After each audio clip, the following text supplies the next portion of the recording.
Hello guys, my name is Hemlata Sharma and स्वागत है आपका मेरे YouTube channel brief concepts for you पे। तो आज हम ऐतिहासिक पृष्ठभूमि हिस्टोरिकल बैकग्राउंड के बारे में पढ़ेंगे, जिसमें कि हम 1773 का रेगुलेटिंग एक्ट और 1784 का पीट्स इंडिया एक्ट और 1833 और 1853 के चार्टर अधिनियम के बारे में हम पढ़ेंगे। और इसमें हम मेन पॉइंट्स जो देखेंगे जो कि हमारे एग्ज़ाम के पॉइंट ऑफ व्यू से इम्पॉर्टेंट है। तो स्टार्ट करते हैं। 1600 ईस्वी में ईस्ट इंडिया कंपनी का आगमन।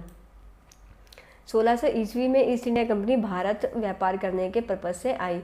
तो महारानी एलिजाबेथ प्रथम के चार्टर के द्वारा उन्हें भारत में व्यापार करने के लिए बहुत राइट्स दिए गए। इसके बाद मुग़ल बादशाह शाह आलम ने बक्सर के युद्ध 1764 जो कि अंग्रेज़ों और मीर जाफ़र के बीच में हुआ, इसके बाद ईस्ट इंडिया कंपनी को बंगाल, बिहार और उड़ीसा के दीवानी अधिकार दे दिए। दीवानी अधिकार अर्थात जिसमें कि संपत्ति या पद से रिलेटेड जो राइट्स आते हैं वही दीवानी अधिकार कहलाते हैं। इसके बाद हम देखते हैं कंपनी का शासन। तो कंपनी का शासन जो है वो 1773 से लेके और 1858 तक रहा। 1773 का रेगुलेटिंग एक्ट, इसमें दो चीज़ें बहुत मेन हैं कि 1773 के रेगुलेटिंग एक्ट के द्वारा जो कंपनी के जो प्रशासनिक कार्य हैं और राजनीतिक कार्य हैं उन्हें मान्यता दे दी गई ब्रिटिश सरकार द्वारा। इसके द्वारा केंद्रीय प्रशासन की नींव भी डाली गई। और सबसे पहले बंगाल के गवर्नर को बंगाल का गवर्नर जनरल पद नाम दिया गया, जो कि सबसे पहले थे लॉर्ड वारेन हेस्टिंग। और इनकी हेल्प के लिए एक 4 सदस्यीय कार्यकारी परिषद का गठन भी किया गया। इसके बाद देखते हैं हम कि बंगाल के गवर्नर जनरल जो थे उनके अधीन मद्रास गवर्नर और बम्बई के गवर्नर को कर दिया गया। इससे पहले ये तीनों एक दूसरे से स्वतंत्र थे। फिर इसके बाद 1774 में कलकत्ता में एक उच्चतम न्यायालय की स्थापना की गई, जिसमें कि एक मुख्य न्यायाधीश थे और उसके अलावा 3 अन्य न्यायाधीशों की स्थापना की गई। After that court of director की स्थापना की गई, जो कि कंपनी की गवर्निंग बॉडी बनी, इसकी स्थापना की गई। तो कोर्ट ऑफ डायरेक्टर जो थे उनका काम था कि ये प्रशासन करने की इकाई थी जो कि कंपनी के सैन्य सिविल मामलों की जो रिपोर्ट है वो ब्रिटिश गवर्नमेंट को भेजती थी। इसके बाद एक्ट ऑफ सेटलमेंट आया जो कि 1781 में आया। इसका मेन पर्पज़ आने का ये था कि जो रेगुलेटिंग एक्ट 1773 है उनमें जो कमियां थी उसे दूर करने के लिए ही एक्ट ऑफ सेटलमेंट 71 आया। इसके बाद पिट्स इंडिया एक्ट 1784 जिसे तत्कालीन प्रधानमंत्री विलियम पिट द्वारा संसद में पुनः स्थापित किया गया। ये जो एक्ट है इसके द्वारा कंपनी के अंडर में जो रीजन आते थे, क्षेत्र आते थे, उन्हें ब्रिटिश आधिपत्य का क्षेत्र कहा गया।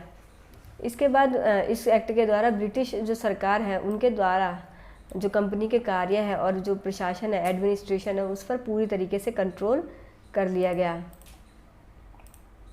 कंपनी के जो पॉलिटिकल काम है और जो कमर्शियल वाणिज्यिक के कार्य हैं उन्हें अलग अलग किया गया। नियंत्रण बोर्ड ऑफ कंट्रोल का गठन भी किया गया, जिससे कि द्वैध शासन की शुरुआत हुई। तो कंपनी का शासन 2 भागों में विभाजित हुआ, जिसमें पहला एक नियंत्रक मंडल बोर्ड ऑफ कंट्रोल था, दूसरा था निदेशक मंडल बोर्ड ऑफ डायरेक्ट। तो नियंत्रक मंडल का काम क्या था कि ब्रिटिश भारत में सभी नागरिक, सैन्य, सरकार और राजस्व गतिविधियों का प्रबंधन और नियंत्रण करने का काम जो था वो बोर्ड ऑफ कंट्रोल का था। इसके बाद चार्टर अधिनियम 1833, इसमें पहले बंगाल के गवर्नर जनरल को भारत का गवर्नर जनरल बना दिया। ऐसे पहले लॉर्ड विलियम बेटिक थे और इसमें जो गवर्नर जनरल है इंडिया के उन्हें विधायिका के असीमित अधिकार भी दे दिए गए, प्रदान कर दिए गए। और इस एक्ट के द्वारा बम्बई और मद्रास की जो विधायी शक्तियाँ हैं वो भी टोटली रूप से ख़त्म कर दी गई। इसके एक्ट के द्वारा पहले जो बनाए गए कानून थे उन्हें नियामक कानून कहा गया और नए कानून के तहत बनने वाले जो कानून हैं उन्हें एक्ट या अधिनियम कहा गया। इस एक्ट के द्वारा कंपनी की व्यापारिक गतिविधियाँ भी समाप्त कर दी गई। आफ्टर दैट चार्टर अधिनियम 1853, तो 1793 से लेके 1853 चार्टर अधिनियमों की श्रृंखला में यह सबसे लास्ट वाला अधिनियम था। इस एक्ट के द्वारा सिविल सेवा की खुली प्रतियोगिता की शुरुआत की गई। तो इसके लिए लॉर्ड मैकाले 1854 में मैकाले समिति की नियुक्ति की गई, मैकाले के अंडर में। तो इस एक्ट के द्वारा गवर्नर जनरल की परिषद के विधायी और प्रशासनिक कार्य अलग अलग कर दिए गए। तो गवर्नर जनरल की हेल्प के लिए 6 नए पार्षद जोड़े गए जिन्हें विधान पार्षद कहा गया।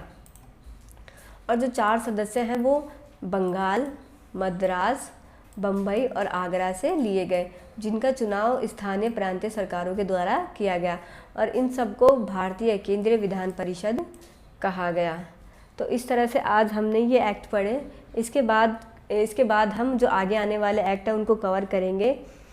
Thank you. अगर आपको वीडियो पसंद आया हो तो प्लीज़ लाइक कीजिए, शेयर कीजिए और चैनल को सब्सक्राइब करना ना भूलें।